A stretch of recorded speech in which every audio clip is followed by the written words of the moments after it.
Naman guys, ang ating testingin yung Axis 125.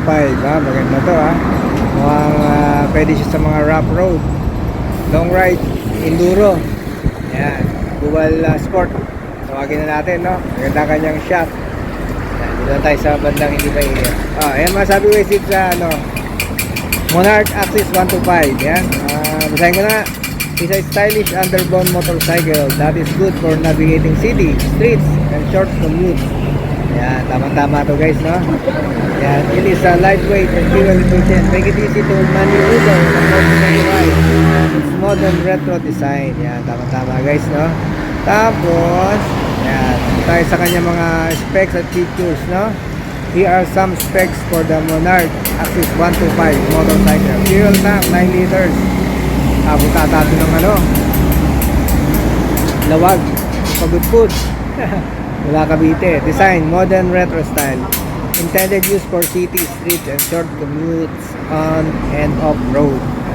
Pero pwede yan sa long ride dahil sigurado itsura pala nito ay madali i-handle ang kanyang manibela, no? Suitability for beginners and everyday riders. Ayan, sa mga baguhang rider, sakto talaga to guys. So, kasi wala siyang clutch, semi-matic. Features, lightweight, fuel efficient, and affordable. Naman. Here's a breakdown of the key features and specification. Engine 125cc. 125cc. Teka. Hindi pala yan, sorry. Hanggang dito lang pala tayo sa hindi na pala kasama yung binagit nyo. Sumobra tayo. Ayan lang guys ang masasabi ko, no? Pakita ko to. Ikutan ko konti. Ayan ha. Ayan. At hindi ko na sabihin ko anong nakikita ko sa video. At kayo na din ang mag-comment. Ayan. Talagang ganito yung gusto yung motor. Maganda to guys sa personal. Ano yung kulay niya. Ayan ha. Hindi ko na mabanggitin yung mga niyang yan. Alis napakita ko sa inyo. So ngayon guys ay ipapakita ko sa inyo kung paano i-start ang Axis 125, no? Skygo Axis 125 by Skygo Monarch, no? Skygo Monarch Axis 125. Papakita ko guys kung paano to i-start, no? So siya niya guys dito.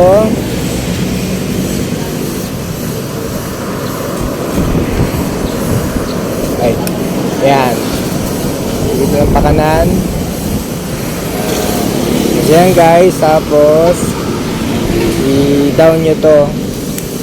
Yan. Ngayon kailangan naka-press yung preno para umandar, kasi pag hindi, wala guys. Ayan, nakita nyo yung orange, wala. Kung naka-press yung preno, napakita ko guys sa inyo, under na siya. Ayan. Ay, nakita ko yung preno. Ayan. Ayan guys yung pag-start ng Axis 125, no?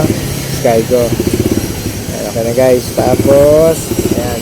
Pagpasensyahan nyo ng aking video habang umaandar kasi gamit ko yung cellphone. Nilagay ko lang sa aking chest. Ayan guys ha. Tapos tingin natin to.